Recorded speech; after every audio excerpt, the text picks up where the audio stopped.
All right. So as you realized, I'm going to use quite some profanity. So sorry, but so usually you're probably remembering me by that name. The other ones, it's crazy pronounced it, but it's not easy to remember. So you can remember me as a guy with a sandwich company name, and I work for Devoteam. I'm a principal cloud architect at Devoteam. But the thing that I'm going to show you here has nothing to do with that. So I'm going to explain but when I say we, it's actually me, right? So how we build Twilio, that's a common thing with startups. You always say, we did that and we did that. Dude, you're just one guy.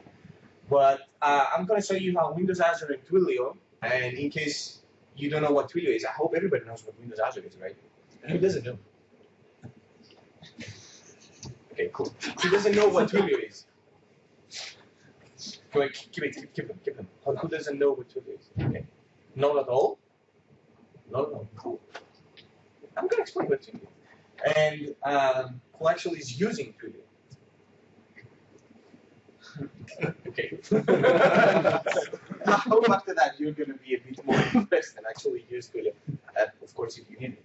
So the whole session is about the a product that we are building, that I'm building, which is called Voxboy. And the idea of Voxboy is to build cloud call centers. So you don't need any kind of hardware. You don't need any kind of buy-up, like go into a shop and buy something. As long as you have a PC and an internet connection, you can just build a cloud call center directly using Voxboy, which is based on top of Twilio. Actually, for Voxboy, it doesn't matter from where the voice comes, basically. But in this case, I'm primarily using Twilio, so that's why I stuck with that. So, I'm a Windows Azure MVP. There are two other MVPs, Windows Azure MVPs in the room. Again, the other guys, Ethan Martin. I'm a principal cloud architect for Devoteam, blah, blah, blah, blah, blah, blah. The thing that probably you want to remember is the name of the company, which is Abonento. Sounds funny. But this is, again, a company, my company, that is building Voxboy. So very quickly, some agenda, a quick overview of Voxboy and a quick overview of Twilio. At any time, if you want to ask anything, or if you want me to dig in a bit more on either Voxboy or Twilio, just let me know. We can just make it a bit more interactive than just me talking and going forward. A couple of technologies that are used on this case. I'm using pretty much every cool thing that is out on the web, except that I'm running on an older version of SignalR, because the guys who decided to update and release SignalR part of ASP.NET, it just freaking broke everything in terms of namespaces. And I have to basically go and update pretty much every single line of code that relies on SignalR. But except of that, I'm using Windows Azure websites. I'm using Windows Azure Storage, MVC4, and I'm using both the Web API, but also the normal MVC4 controllers. I'm using Bootstrap. Who doesn't know what Bootstrap is? Well, Bootstrap is provided. Actually, it's explained during the presentation, but very quickly, Bootstrap is a framework that is provided by Twitter to basically bootstrap your applications, right? So they give you a lot of things ready, a lot of cool-looking text boxes, a lot of cool-looking patterns, and all those things ready to use CSS, jQuery stuff, blah blah blah. So you can basically go and directly use Bootstrap to create a very nice-looking website. If a lot of websites look alike, like mine, Eve's, and Martin's, it's because we're using Bootstrap. So I don't know if you're using Bootstrap, but you used to do that. Yes. Yeah. Nothing more. You want to, because every site looks the same. Yeah. So actually, if you go to this website, it's based on Bootstrap. And if you go to what is the other one? Brewbuddy.net, which is another demo that Martin did about brewing beer on, when was that? Last year, right? Somewhere last year. It's actually based on Bootstrap, so they almost look alike. But so, who doesn't know what SignalR is? The rest you actually know, or you're just afraid to say that you don't know? I'm using it. I didn't ask you. It's not toothpaste. Anyway, knockout? Knockout, yes? Okay, good. Okay, I'm just asking to know how fast I should go or how slow I should go. Sammy, No clue. I was expecting that. Yeah, okay. So, no, it's not a dog. My dog is called Frosty. So, an overview of Voxboy and Twilio. So, Voxboy, as I told you, is a cloud service to build call centers, right? And when I'm talking about call centers, like the full experience of a call center, like calling somebody and then having multiple menus, by somebody in a company or an individual, it doesn't matter.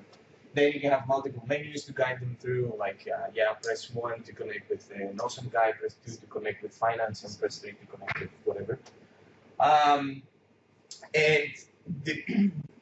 You might ask, why is this better than just going and buying an asterisk and just setting up an asterisk solution, which is a typical PBX?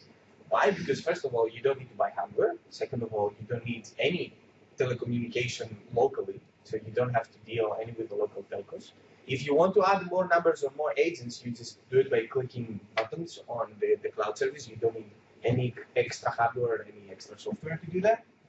And you can do much more complex routing based on data. So basically what we call data-driven incoming call routing. It's a big word, but that's basically what it is. It means, for example, if somebody is calling from a specific number, and that number is registered into your CRM system, Voxboy will just go query a web service or a REST API that you're just giving them based on the flow that has to follow until the call ends up into a queue, and then or into an agent or into another submenu. And based on that, it will just query the service, and based on the result, then it will know that this guy probably has gold support, so it's supposed to go to the priority queue, not the normal queue, right? Because on the priority queue, you might have SLAs and whatever, like we have to respond within 5 minutes or something like that. So it's the idea of feeding data to the service is what makes it a bit more unique than just the typical PBX that you can just go and set up. Of course, this has some extensibility points. It has an API, so you can remotely change the menus. You can remotely or dynamically change the menus and stuff like that. So it's not only building it, but it's also extending using existing services or new services that you can build on top of the platform. So if you want to build your own solution that just needs call center functionality, you don't have to reinvent the whole wheel. And you could possibly go directly to Twilio, yes, but the difference is that I'm giving you a car and Twilio is just giving you the tool to build the car, right? You still have to build the car. In the case of Voxboy, everything is already there. So some of the features I went really, I just briefly explained right now. Some of the very common stuff is create conferences on the fly, so like you just ask for Voxboy to create a conference, then it can be protected with a PIN number or not. You give that PIN number to somebody, they just enter the conference number and the PIN, and then just join the conference directly. You can view metrics on usage and wait times. So you get a nice dashboard, and you can always see how many people are actually waiting, how many people are actually in the queues, what's the average queue time waiting. You can even feed them with games, like they can play tic-tac-toe with some other people waiting on the phone. Like press 1 to add X to that one, or press 5 to add. So basically the phone is like a tic-tac-toe thing, and it's just filling in the blanks. It sounds funny, but if they're waiting for 10 or 12 minutes on a free line, they will greatly appreciate the fact that you're not only playing ancient music, but you're actually giving them something to basically interact. And the same idea is when the phone is ended, we keep them on the line. So at the moment an agent hangs up, you can say keep them on the line, so they can rate us 0 to 9, so basically 1 to 10, right? So you tell them like rate the call, and they just press the number which actually rates the call, and then the call really comes up. And another thing that you can do is you can have two-factor authentication. So we have a built-in functionality to have two-factor authentication. A typical thing of two-factor authentication is when you call your bank. For example, I work with BNP Paribas. So when I call them, they have that thing that is called mobile something, I don't remember the exact name, that I initially added a PIN. And the guy that I'm talking with, they say, we have to verify if you are that person. So they redirect me somewhere else, I enter my PIN, and if the PIN is correct, I go back to the agent, but now he knows I'm actually the guy who I say I am. You can do the whole flow with Voxboy. And you can also extend on top of the two-factor authentication and make it connect with your own application. application. So as I'm building a webhooks, and basically webhook is I do something, then there is a webhook. Basically, I call something else, or I'm being called by something else, and then I continue my flow. You can interact with the two-factor authentication. You can call another service that returns a custom number, and then the client is either requested to add that custom number to the phone or to a screen that has in front of him in case if it's a web application. Actually, Martin did something like that on the roadshow, but I'm not sure if the website is not live now, but I'm not sure if you can actually find that somewhere. I think it's on my blog. Yeah, but he had a blog post that you can actually see that flow. He hard coded the whole thing, but the idea is the same, right? You go somewhere, they send you a code to your phone, and then you use the same the same code that came to your phone as an SMS to continue working with the application, because the application needs a verification of whatever it can.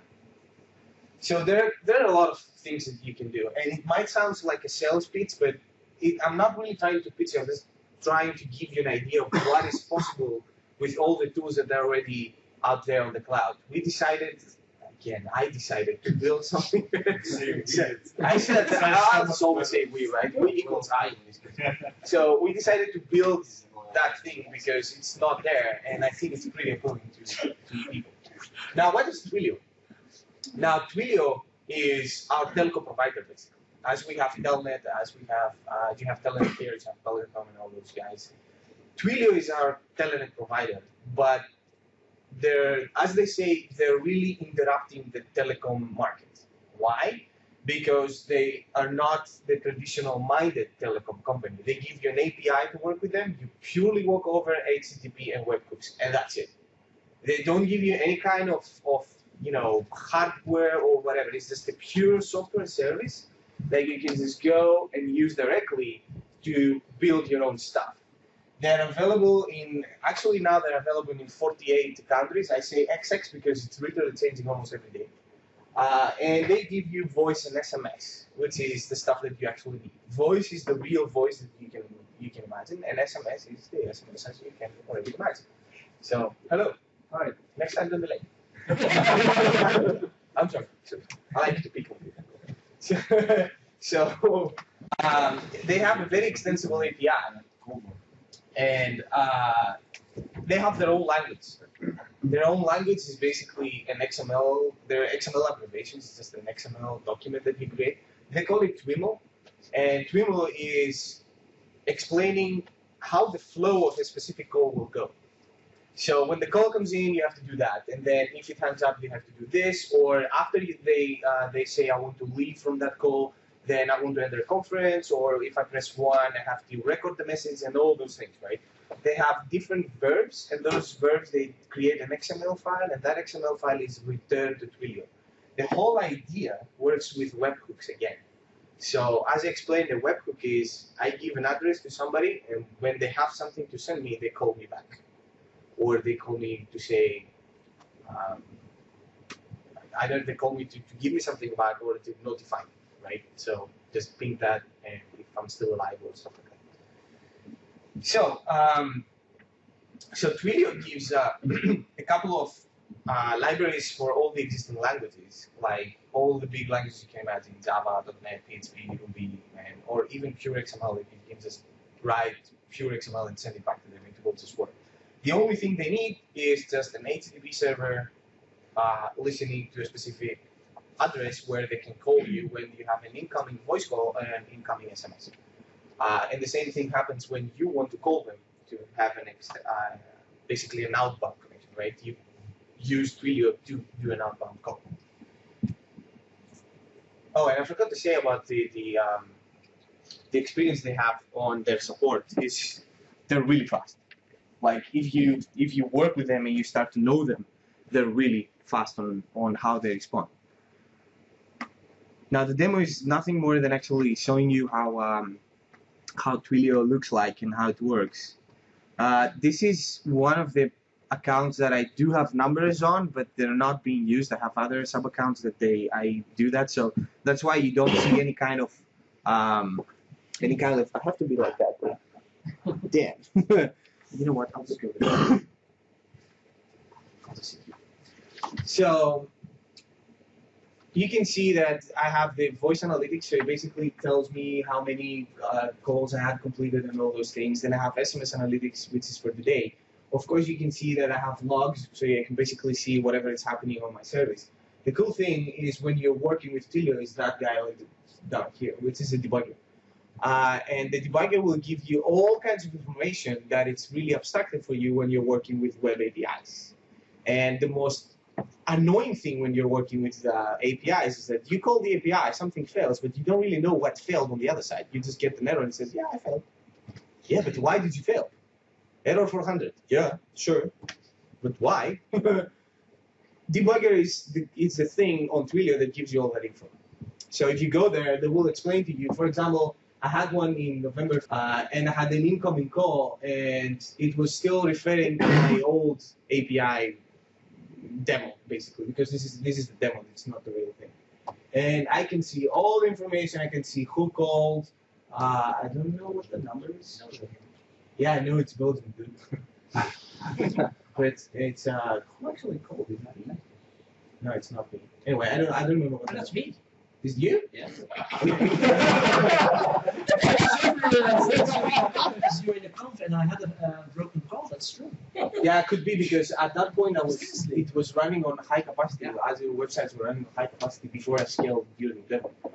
So It was broken down after 5 minutes or something. I don't know. So he called, apparently the cold number, the cold city, and this is not working very reliably outside of the US, right? It looks like somebody called me from the US, but it's not from the US. It's that freaking idiot. So that really helps you to debug, right? You really know what is going on the other side, and you're not stuck. Because if you don't get a lot of information over the REST API, you're basically stuck. That's one thing. Then you have the test credentials. They recently released this thing.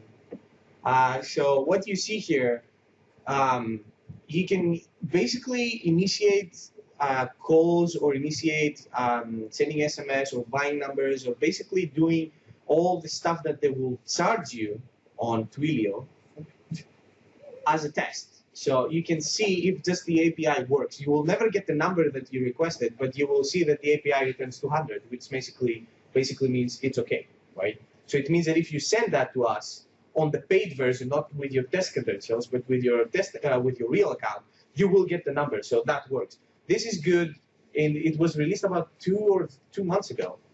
Before that, every single thing that you wanted to test, you had to pay.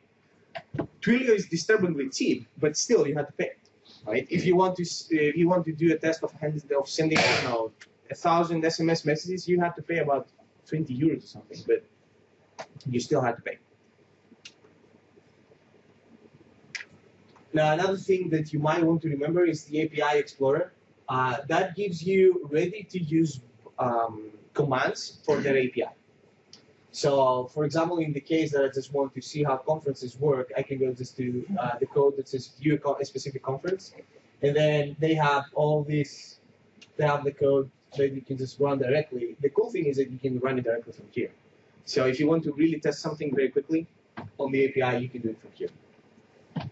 Now, let's see. Yes. Now, this thing is Voxboy, and I have to do my do that right quick. I don't need a keyboard. So this is actually just the scheme. This is how it's going to look. The reason that I'm not using the real product is because it's not 100% ready right now. But it's in a state that I can actually demo the whole thing. I'm about to release somewhere mid-March or something. But I want to share the code that I used here for the whole demo and everything. So I just created a thing that's called the Voxboy Playground.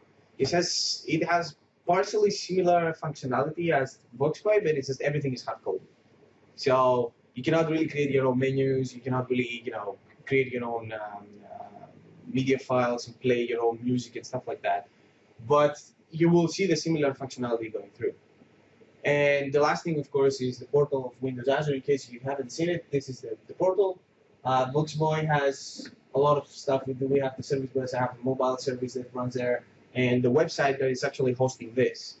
There is also a cloud service, but I filter out some of the subscriptions so you don't really see the real name because you can go and directly hit it. It's unprotected enough.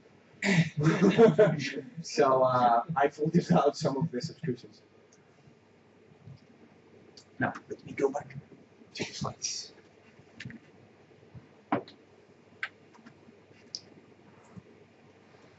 And talk about just a tiny bit, or it depends on you, about the actual technologies that they're used on the solution. And then I'm going to show you code, and then we can just go and make that completely interactive. So I'm not going to just talk like an idiot here. I'm just going to try to make it a bit interactive. Yeah, going through the actual technologies. Windows Azure websites. And Windows Azure websites is, they call it easy web hosting. I call it high density easy web hosting. The idea is that as you go to go.de, you get a website. You can just go to Windows Azure websites and get that website there. The thing is that this is more reliable, it's more highly available, it's cheaper, and you have different kinds of support. You can do continuous integration with a couple of stuff. This is an older deck. They added Codeplex as well. You know, you can do deployments through Codeplex, not only GitHub. The idea is that we're running the whole UI of Voxboy is running through websites, and then we have the cloud services that do all the calls with Twilio and all that stuff. This is a nice separation between what is really the core business, which is the cloud service that does what Voxboy is supposed to do in terms of functionality, and what should be visible to the outside world, which is the website. And the website is probably changing way faster than the actual cloud service. Cloud service is changing every month, for example. The website might change every week because you might be running a campaign and then you're fixing small bugs, or you want to add that little extra feature that, although it exists on the API, never made it to the UI because of time constraints and all this. And I'm talking by experience because this is a very common thing. I have an API that can do a lot of stuff, but the UI is like ooga booga. So it's we also call it developer colors. Right? So if you look at my UI and then you actually see how it's converted by the designer that I'm actually working with, it's like game active. Anyway, so websites that have a couple of nice, let's say, features. You can have continuous integration with TFS Online. You can have either with GitHub or Codeplex. There are either fast deployments that you can do them through web deploy, which is something I'm actually doing through Visual Studio. So I'm deploying to Azure websites through web deploy of Visual Studio. It's literally as you know it, like right click web deploy. So, and there is support of FTP. Now, Azure websites, they can support other technologies as well. So it's not only .NET that runs there; it's actually PHP, and there are ways to run any CGI-enabled language, right? So if there is any handler that can work with the CGI handler, then you can add it there. For example, you can add Ruby if you want, but you have to do all the steps manually. And of course, another one that is supported natively anyway, it's Node.js. So if you want to write Node.js code, it's natively supported. Partially, let's say the publicly available API on Voxboy, it runs on Node.js. So it's Node.js code because it's pretty simple. And I don't need to do that in the full-blown MVC approach, which is the one that does all the orchestration with Twilio. The public API is a simple thing. I want to see how many numbers I have, and I want to do this. So there are a lot of technologies that run on top of websites. MVC4, in our case, we're using the Razor engine. Whoever doesn't know MVC, go kill yourself. Seriously, change it. Do not use the SPX engine on the MVC. Because of scaffolding, there are a lot of templates that you get out of the box on MVC4. And if you're working with entity framework, as we do on Voxboy, then creating the typical easy CRUD stuff like add or remove and all those things, they're really easy. They have the templates, you just choose whatever you want from the scaffolding and then they create everything. And they don't create the typical drag and drop code that it used to be in the past, which is like pure bullshit. That it was everything was hard coded and stuff like that. They're using version of control. They use everything is separated, so it's like it's a really production thing. It's not just drag and drop, and then you get something you want to change just a single field, and then the whole thing breaks. Right? That used to be in the past. ASP.NET MVC Web API, we use that for the REST services. I know you use it, right? When I ask you questions, shut up. So, who uses Web API? Okay, cool.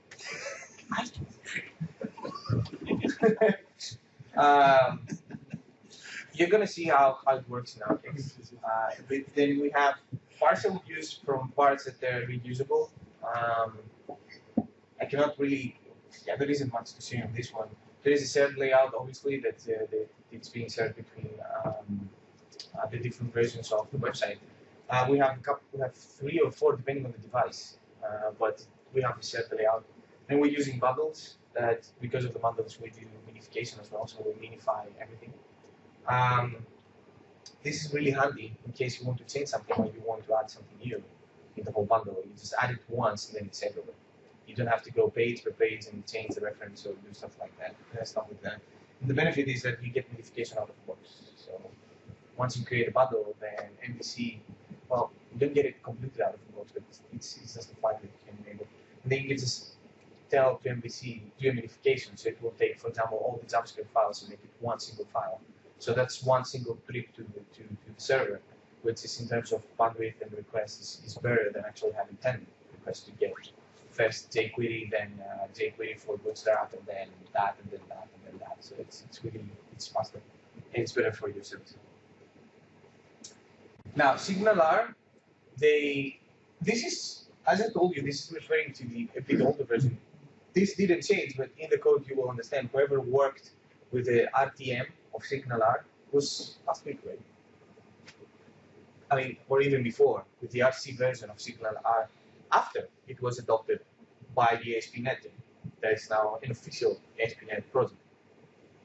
Between you and me, it was always like that. It was the same guys working on the ASP.NET team that were creating that, but it just didn't have the official support. Now they actually have developers in their team.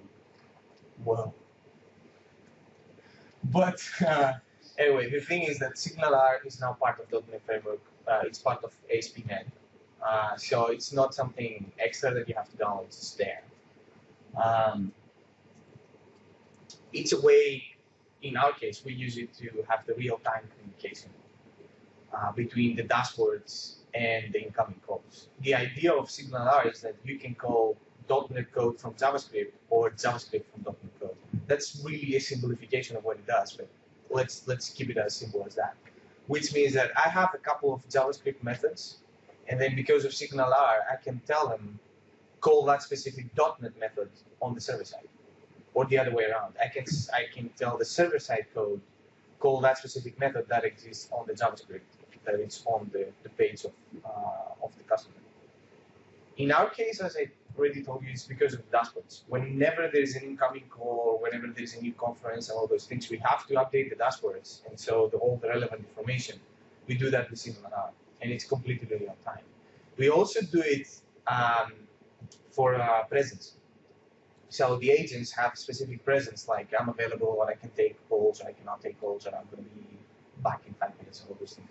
This has to be real time, right? I really need to know at the moment they say I'm not available, so I won't send any calls there. It's not that the call will be lost, but it's like the call will look like it's being served, but eventually will just bounce back to the queue because nobody answered. But you don't want that. You want that to be as real time as possible. Did you make use of webhooks or persistent connections? Persistent connections. Any reason why? Because it's faster. And the idea is, let's say that this is always ongoing. I don't know exactly how it is on version 1 because I haven't played a lot. It could be that because of the whole revamp that thing is not really true right now. Which version are you? 0.6 something. No, 5 something. 5.3 or Should right be before the RTM. should be better normally. But it's let's say that I tried to migrate, but there were so many breaking changes that it didn't make sense to do it for the demo. I've done it for the other thing, but for the demo, it's still only open. There is a lot of references that I have to update. But that's one reason. The second reason is to exchange messages on the there is a chatting capability of the agents. We also use it there. That's a very common example of SignalR as well. They have like a chat room example that you can go and look and play around. We use it for the chatting capabilities as well. But it's a really powerful thing. Once you master it, it's really good. But be really careful because you can really bite you in the ass. Because you can really make spaghetti code and then you just lose control of what is going on. Do you support Safari? As a browser? Yes. Yes. Does it work? Not all the time. Blame Safari. So they have let's say a weird approach on how they allow the connections to go out of the browser. So the polling sometimes just dies. And but let's say that Twilio has what we call Twilio client SDK. And that SDK is the way that you can actually have a soft phone running on the browser. Now that soft phone can actually ping a service every couple of seconds to say I'm still alive and keep presence. When that happens, we try to verify that the caller of that is still alive on SignalR because of freaking Safari. But like, still, it doesn't always work. But I mean, who is using Safari, right? It's like 0.8% worldwide. If you're using Safari, no offense, but it's a 0.8 worldwide. Knockout.js. It's MVVM using JavaScript. Joe, the diplomatic. Sure. It's a community event, whatever. I'm not with friends. You don't have to be the MVVM modules on JavaScript. We use it again to have templates. And we have those templates that they generate the dashboards. And then we're binding on observable collections from Knockout. When a new caller is coming in, SignalR is sending the message to the JavaScript side of SignalR. Then that JavaScript side says to the observable collection of Knockout, I have a new record. It adds a new record to the observable collection. And because of the observable collection, Knockout refreshes the UI without refreshing the whole page. So it's like Single page application. so it's like Single page application. yeah, it's almost right. We have refreshes, but it's almost the dashboard is almost like a single page application. But the whole thing is not a single page application, so that's why I'm not calling it a Spa, because it's not. But the idea is that you don't really have to refresh the UI to get the latest info. It's just the UI does it for you. In my case, it's Knockout. So I don't know if you're confused or not yet, but there is a bit more confusion, which is Sami. Sami is based on Sinatra. Who knows Sinatra? Nobody knows Sinatra. So Sinatra, except that, what is that? Somebody knows Sinatra. Anyway, so Sinatra is another cool JavaScript framework. I mean, you have one every single day, right? Another JavaScript framework. That was a nice joke from Scott. But anyway. This is a tiny JavaScript framework. The reason we're using it is to create in-browser routes. And by that, I mean, when you click something, you could see that the URL is changing to something blah, blah, blah. Right? Sami is actually catching that, and it's redirecting with JavaScript. Actually, it's executing specific code that matches that route on JavaScript without having to refresh the page. Again, the whole idea is to make it behave as much as possible as a single page application, but in a way that it's not cumbersome. Because any other framework, it really blows the browser. It's really heavy because they have like tons of functionality when the only thing I need is routes. And SAMI gives very little stuff, and one of them is routes. So that's why I'm using it. It's really fast and it's really extensible. And if you go to the knockout samples, at the end of the knockout samples that they, I think they're creating a mail application or mail folder application, something like that. They're using SAMI. You will see in the samples, in their samples, that they're using SAMI to do the whole thing.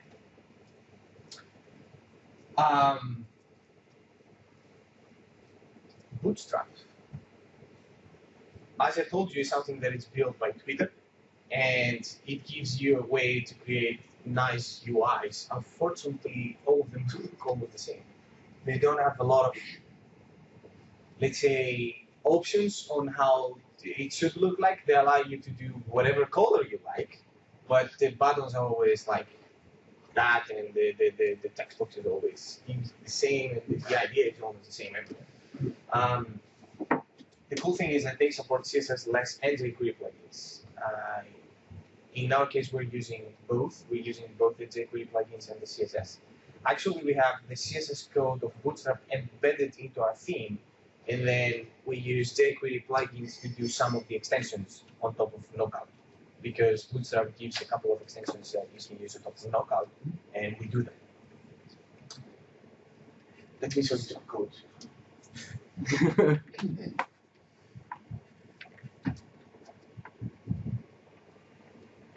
So, let me start with something that takes advantage of. I actually probably have to zoom in here, right? I think it's better now. Yes. So, as you can see, this is just a simple class. The reason I have this class right there, I call them Twilio extenders. The idea is I'm using the MVC model binding that comes out of the box to match whatever is coming from REST to actual classes, because I don't like working with REST directly. It just doesn't make sense to work with strings and stuff like that. It's a way to match what is coming from Twilio to actual classes. You can still do that with JSON, but you still have to build your own stuff to be able to do that. The magic with this is that you can use it on both. So you can either use it with JSON serialization, or you can just let MVC do that in case you're using post. So in case you're using a post from right, or a get, it doesn't matter. From Twilio, so the webhook of your application says, I want you to call me there, and I want that to be a GET request or a POST request. So when they're doing that, they're passing a couple of parameters depending on what kind of request is incoming. So it could be, in my case, to create a queue or a new voice request or a new conference request or whatever it is. They say, Guy, you have an incoming voice call. And then based on that, I'm actually calling the voice request. And the voice request, you can see, has a couple of properties. If you were catching up, you would see that some of those were visible in the debugger as well, because it was a voice call. You can see, for example, the from city or from state or all those things visible on the debugger that they actually hear as well. So the idea is working with classes and not with strings, because even if you're deserializing a JSON, it's still an array that refers with specific classes, except if you cast the deserialized thing to an object, but then it takes time, and it's kind of costly in terms of CPU, RAM, and all those things. So the solution is pretty simple. I have a couple of MVC controllers, then I have some I have the controllers, I have the UI, and I also have some SignalR hubs.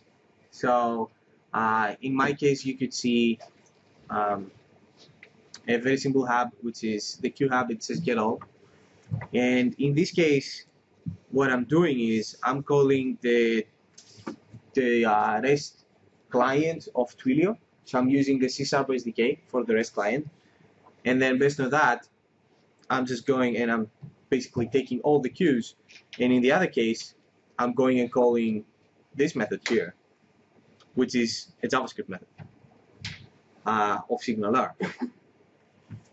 And if you want to take a look at that, we go to the Q hub and I open the index page, there it is. This is the get all queues. Basically, this function here gets called by this code here, right? And then it just goes and basically uses Knockout to create a new model that is provided to Knockout and bind it, and then the whole UI refreshes. This happens every time there is a new queue created, or every time that you're refreshing the queue page. So when you're refreshing the queue page, then it just goes and does the whole thing. And you can see that in my case, the queues are just an observable array of Knockout. That basically means that if something changes, Knockout will know, and it will just refresh the UI without reloading the whole page. You can see that there is, as I told you, this is a demo. There is some, it's not bad code, but it's not the best code you can write. There is some hacks for some animations and stuff like that. But those are all publicly available, and you can find all that stuff.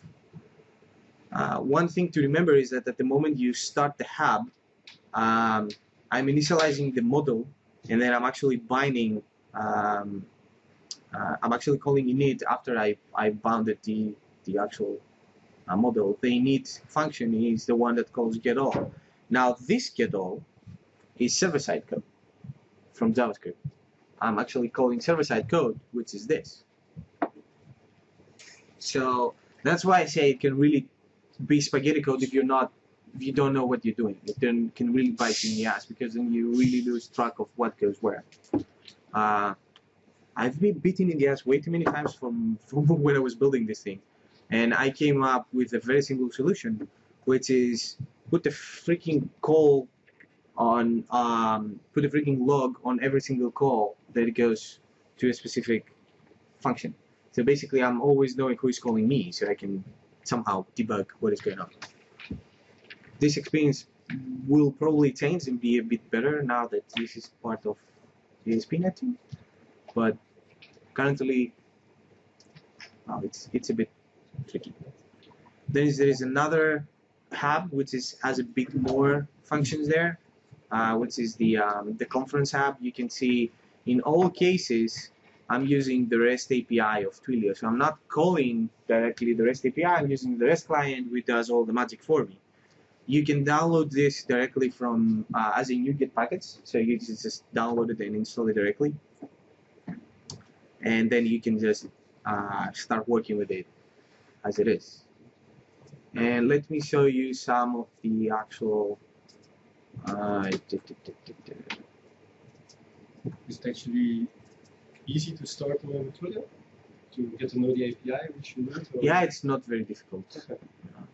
It's quite easy if you. I have a lot of samples. I have a lot of stuff, but yeah, you know, with all the stuff, it's always easy unless you want to do that little extra something, right? Like usual. Then that little extra something, you really have to know how the platform works and do that stuff. But generally, I mean, up to 90%, you're fine. So there isn't much to fear on that. So this is a Web API controller, and this is what is being called by Twilio. So if I go to Twilio and I open some of my numbers, you can see that you can either give the URL directly, or you can create what Twilio calls an application. And the application is nothing more than just the same stuff, but they're organized into a single unit, like a logical unit. The idea is that if you're using that application on multiple numbers, you can just change it to one and it changes everywhere. Otherwise, you have to go number by number. So, I mean, if you see it in my case, it's just as simple as that, right? It just goes to a specific, it goes to the Azure website URL, to that specific method, and that's pretty much it. In my case, on this demo, I'm not handling SMS messages. That's why you don't see any SMS handling part, only a voice part, because I'm only handling voice. And this is how you bind it to the application. right? Instead of saying I want to bind to a URL, you say I want to bind to an application, and then you get the option of the applications, and then you bind directly to that. But this is how it looks on the Voxboy side.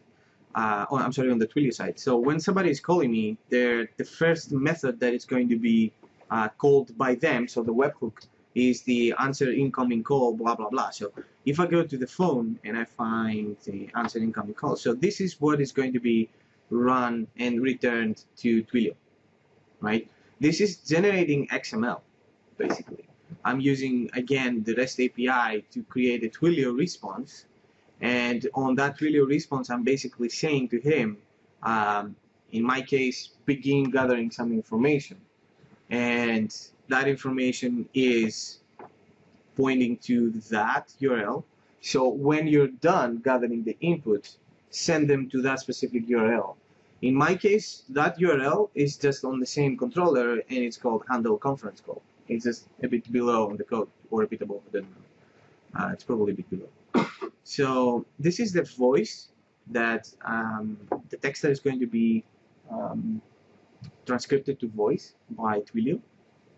And then if you're done and you don't give me any input, so by default it will time out after 5 seconds. And if you don't give me any input, then what I will do is that I will redirect you to the handle menu call. So if you don't have a conference number and you don't enter any conference number, then I will redirect you automatically to the menu. So because you don't have a conference number, go to the menu and listen to the menu. Probably you want to do something else. So Twilio knows what to do. It knows that I have to start gathering information. I have to gather 1 digit, because in my case, it's just a number, right? If you press 2, it means that you have a conference number. In this case, I will just guide you to the handle reference, the handle conference call, which is this function right here. And this is just does a very simple thing. If you actually press 2, then I'm actually starting to gather the number of the conference call. And I'm only finishing on the pound key or after 8 seconds. So if you don't enter anything, after 8 seconds, I'm going to exit. And after I exit, the code that is going to be run is this. Because that was nested, that was not executed timeout. Basically, it's exiting to the verbs outside. And then the verb that is not nested on all those things, it's this one here. So this one here says, you know what, you didn't give me a conference number, you're returning to the main menu. And then I'm redirecting him back to the answer incoming call, which was the original first menu, which is again the one you've seen above, which is the same that we started. In case this doesn't happen, so you don't press 2, you go to handle menu call. And the handle menu call is doing again the same thing. It's gathering input, and it has a specific URL that it has to go when you're done with input, and it says a couple of stuff, right? It says press that, blah, blah, blah, blah, blah. When you're done with that, I'm going to the process menu call, which basically knows what to do, right? Because 1 has to do something, 2 has to say something, and blah, blah, blah, blah, blah. So, yes? If you do begin gather and then end gather, if you forget end gather, it's not a valid Twilio verb, so it will, the debugger will return. Basically, it will do nothing. It will say that this is not valid. On the phone, you will listen that there was an application error from the default voice, which is funny, right? And then you can go to the debugger and see what happened. And it will tell you that you forgot, you don't have an end gather because it's not a valid Twilio output.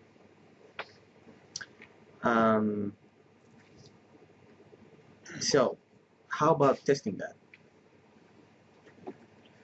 You can actually call this number here, it's actually this one, and just follow through the menu, and you will see some people can actually press to enter a conference number, add a random conference number, it doesn't matter, and then just tell somebody I added that conference number, and then you will be on the same conference number. If you are too bored to do it, then I will do the call. But Do you allow to work with Android phones? I don't care. If you show the number, that would be great. Yes, sorry. That's the number. So if you call it, then you could really see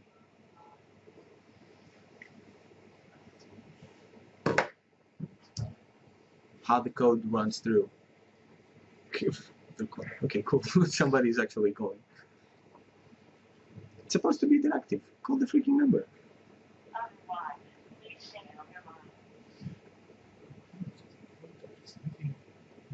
So that was that. Can you show them now? Yes.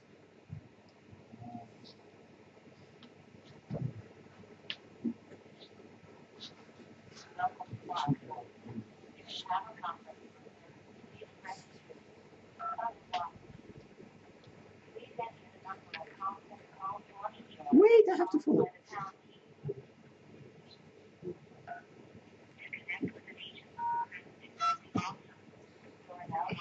Somebody's on the menu, someone else is actually on the conference.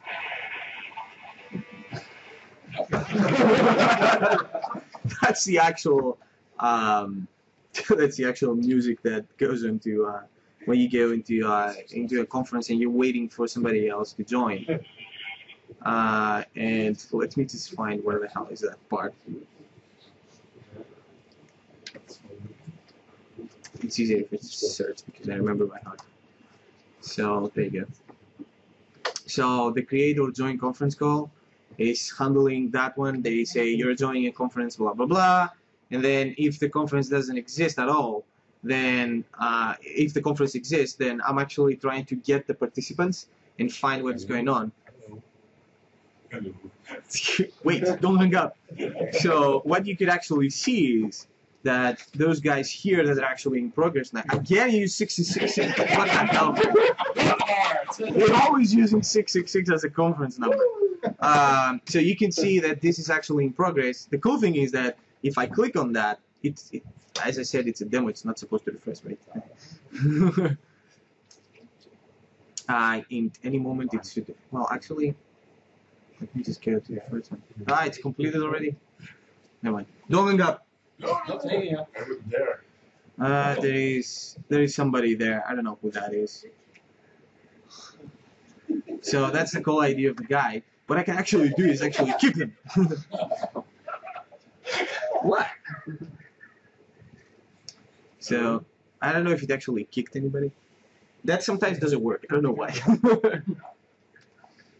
But anyway, the idea is that you can really see what is going on into the conferences, and this is happening when Twilio is actually running in Amazon.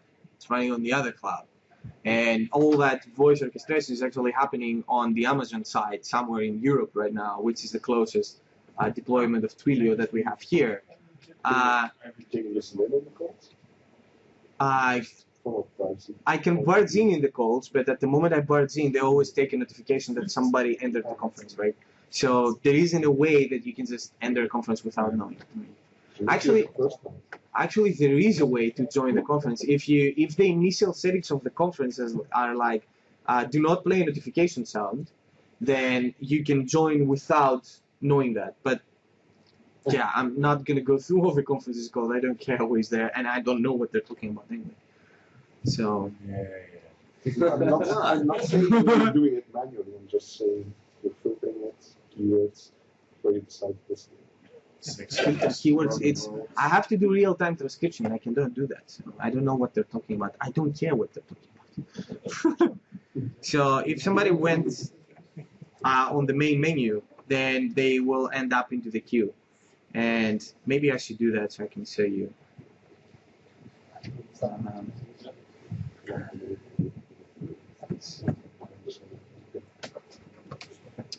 Let me just call the number very quickly.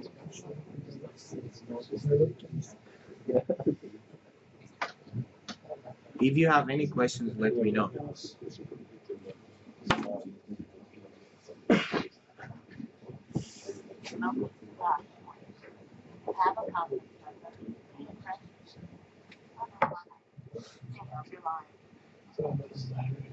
Now the cool thing is that if I change this, it can be a main voice.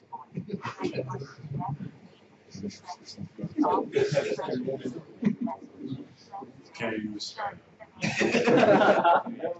angry Greek, for instance? Whatever. Say, Paulus, how much time did it actually take you to build this entire application? The demo? No, just the Entire Voxboy? Yeah. A lot. About 3 months, 3.5 months, and the reason was not. This is the easy part. The difficult part is billing on this, and the even more difficult part is actually testing that every single freaking thing works, right? What did you use for testing then? Something like automated or? I have a couple of scripts that they just run, and they emulate all that stuff. But let me shut up. What? Yeah, no, it's not you. So, what did I want to say? Okay, I just wanted to show you. The scripts. There should be, yeah. So it's my call that it's queued, and the max size of the queue can be 100 calls, and the average seconds that are waiting on that is 47. If somebody else joins, that should refresh and give you the new guy who joined. So you can really see the power of what you can do using 2 different cloud services. One is Twilio, which gives you the voice and all those things, and then building your own stuff that they do something right on top of Twilio. It could be that you offer services to customers. It could be that you're extending an existing application and all that stuff. You can also have outgoing calls using a soft phone. So you can just go and call a specific number directly from there, and then you have an outgoing call based on that number. They give you a sample of how to do that. They give you pretty much everything. The only thing of the outgoing calls is that it needs flash, because that's how it captures the voice from the PC. So it needs flash to capture the microphones and be able to do that. Except if you're using Google Chrome, I don't know, 20 something, with, sorry? Yeah, it's 23, 24, I don't remember. Which has WebRTC enabled. WebRTC is a specific, let's say, implementation and a specific optimization on the browsers. It's a standard by Google for real-time communication. And real-time communication in this case is voice, and you can do all that stuff. But it only works with Chrome right now. Surprise. Right. It's not available on the other browsers. Now, one last thing that it's really worth trying is the transcriptions. So if somebody's calling and you're not answering, it could be that you end up into a place where you leave a message, and then that message is actually transcribed into text that somebody can go and actually see that. And call the number, but don't use profanity again. Which one? The same one? Yes. Again. The only one who's using is. He knows. I was doing the same demo online on Azure Conf, and there were, I don't know, a couple of, at that point there were a couple of thousand people watching the live stream and all that stuff. And that brilliant guy there had an idea to call and use profanity. He was like, "Fuck you, Panos!" And the good thing is that Twilio filters profanity, so the only thing you get is blank. Right? So that was a good thing. But he used profanity. And that's probably somewhere of those guys as well. This is hello, this is a test message from bookstore. This is how we're referring to Amazon, bookstore. So I don't know who did it, but it's probably one of those there. But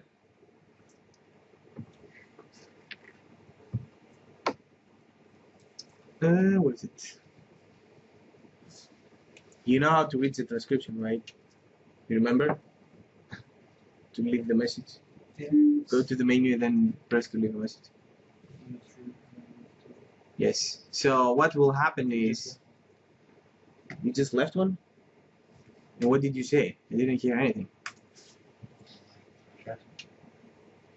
It only took half of it.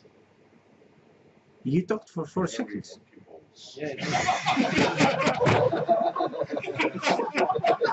We all know the transcriptions. The ASIC session officially went It's into actually in NDA. progress. You can see that his transcription is being processed right now, I didn't right? say. I did. I'm talking biology here. We both are- I said, hey, monkey balls. Apparently, you don't speak very clearly English for Twilio.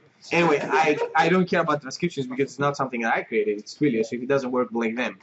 But really, the voice should be kind of flowing because Yeah. half my text is gone. Yes, you have to speak loudly. That's Uh, like talking to a different. yeah. So, this is what happened when they decided to leave a message. It just went through, it ended up at this point, it says you have 6 seconds to leave a message, and then it goes to handle recorded message. What it's doing that, it's recording the message, but I'm also requesting a transcription on top of the message, right? So I said to them, I want a transcription because I can record the message. If I go to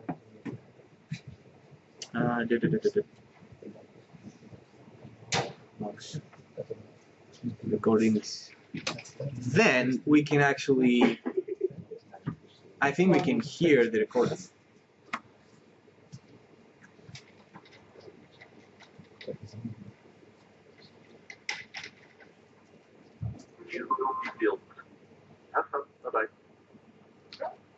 Have fun, bye-bye. That's what he said, right? Right.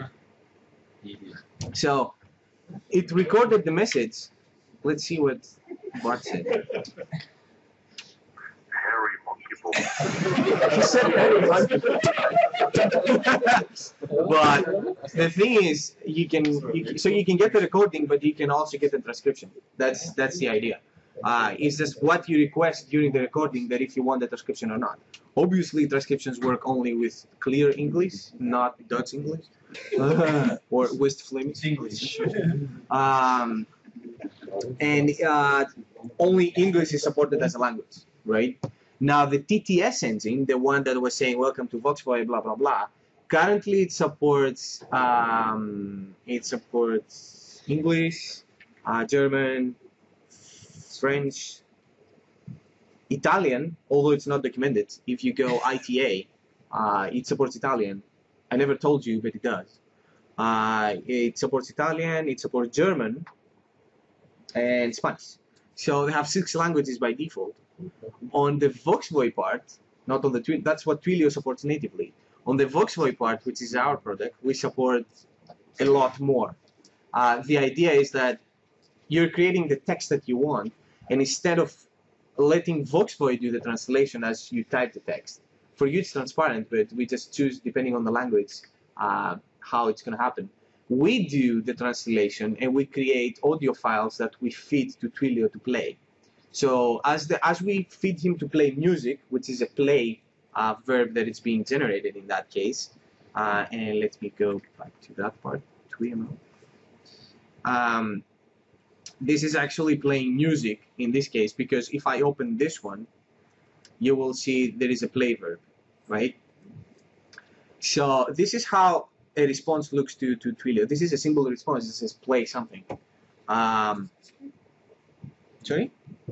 They're running on Amazon, so yeah. This is an S3 block, not a blob. It's not blob storage, but we're generating those for you based on the text that you say, and then we feed them to Twilio to play it as basically it sounds as voice, but for them it's just MP3s. So we're giving support to more than those 6 languages. We have a lot of languages supported, and we have also variation on English. So we have American English, we have UK English, we have Canada English, Canadian. Go figure. I don't know what's different there. But it's an A. A boot, not a boot. Yeah. But they have. So we offer some variations on how the voices sound like. And as I come from an eastern, northeastern country, Greece, we also obviously support Greek for there, but also languages from that region, Romanian and Bulgarian and stuff like that. So all the cool people, right? Is it possible to upload your own? Yes, you can just upload whatever you want. Yeah. You just add the play verb and you say I want to play that instead of voice. But the rest is the same. You can have the gather and whatever. It's just that at the point that it has to play something, it's just you just use the play verb instead of the TTS. So, what else? I'm showing you the what I didn't show you is the knockout part, which is this is a knockout template. It's called the Q template in my case, and it looks like HTML. Yes, it's HTML, and it's fairly simple. In this case, it's just the template that it gives back the Q, the Qs that you've seen. In my case, it's just the priority queue that you get as a result. The keyword for knockout is this, is data bind, and then you tell him on which attribute of that specific element you want him to bind on, and from where to get the value. So what kind of value is going to be presented there. And then we're using, on the point that we want to use that template, we're again using data bind, but in this case, the data bind binds on a specific template. And what we tell him is that for each record in the queues, you remember the queues was just an observable array for me. So if I just go a bit higher, the queues is this thing, right? So I just tell him for whatever record it's in the queue, run that template. And it goes and it passes that view model, and that view model has specific specific properties, which are those, which, as you remember, QID, current size, and all those things is what matches with the template. So whenever a new record is coming, I'm creating a model. This model goes to the observable collection, and then this the template runs for each one of the records within the observable collection and binds them with that specific model to that template, and you get the result. So it's a chain of events that happen, but if it's not clear to anyone exactly what is going on, I can draw it very simple, like step by step, and what happens. There's actually a pretty nice free ebook on syncfusion.com about Knockout.js. It's like 60 pages. It explains pretty much the basic stuff, but it's pretty interesting stuff. Their samples and their training, their online samples and online training are pretty comprehensive as well. I mean, they explain a lot, which is it's a good thing.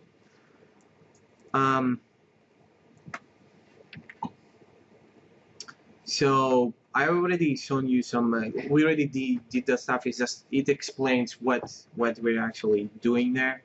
So I'm not gonna go over those again. What I missed to show you is Sami and how that is actually. That's probably not here. What I'm doing is.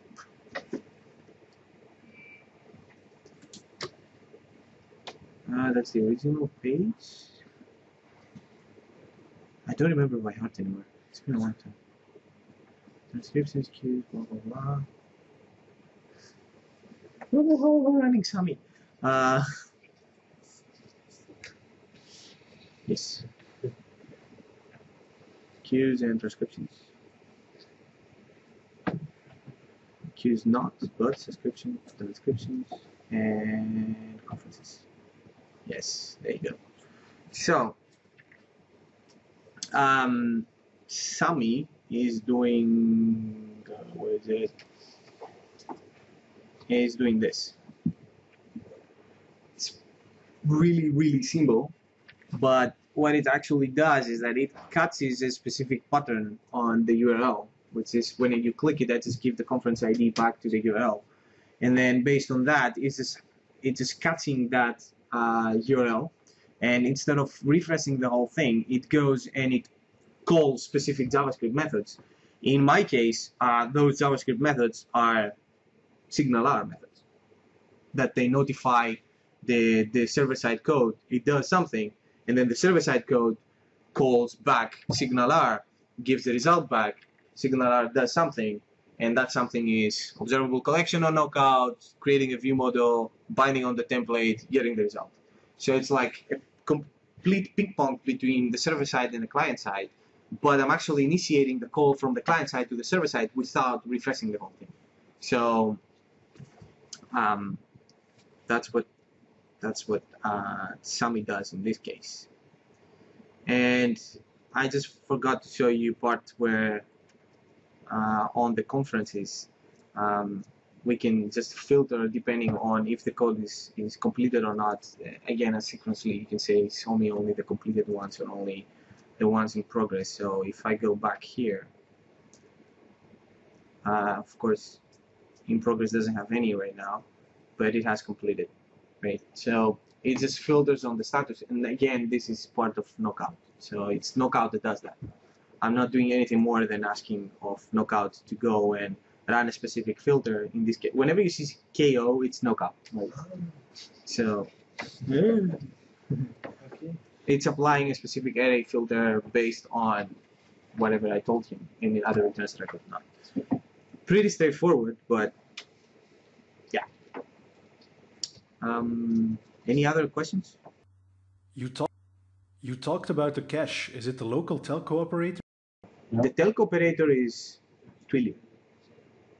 The ones that they work with, you don't care.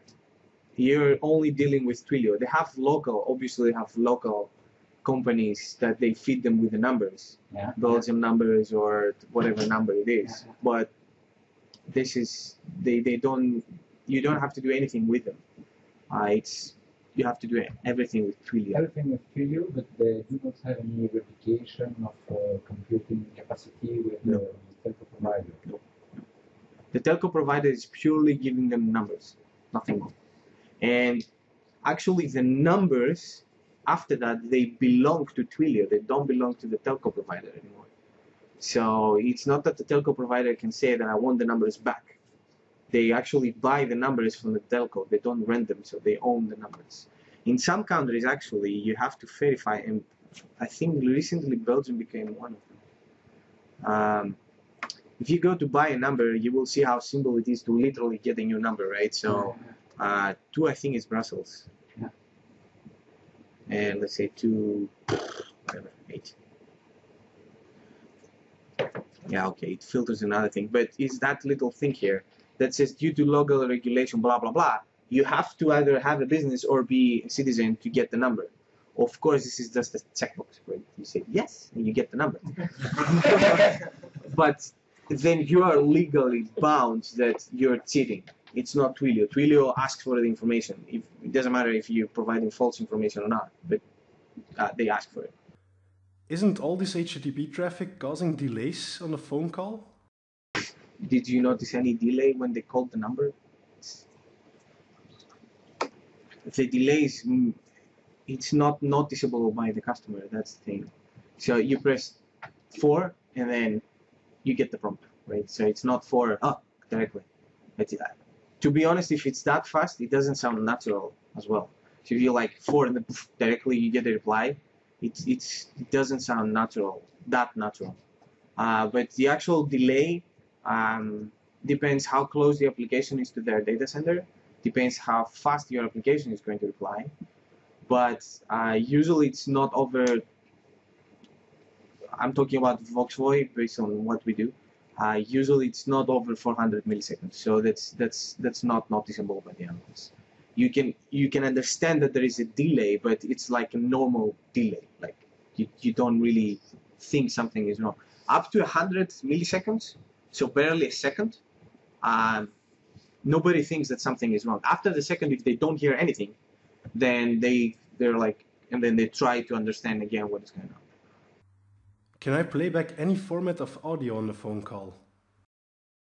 You can play whatever WAV or whatever MP3 you want, but this is going to be encoded basically to GLO, which is the codec that goes over the phone from Twilio. So it means that it doesn't matter what quality you send, it's always going to be phone quality. because they're using by default that one. I don't remember by heart. Actually, you can find the into the dev tools. You can find all the info. When we go live with Voxboy, I will have that info there. I basically will be directly fit from there. They have 3 or 4 codecs that they just change dynamically depending on the quality of the line. So you can have really crisp voice, but you can go like really the low GSM-based codecs that they work over a lot of errors and a lot of stuff. So you can have the same experience that you have on a mobile. Like it could be that if the line is not good, the bandwidth of the application is not good. It can be like that computerized robotic voice sometimes, or it can break, but you don't lose the connection. That's the idea.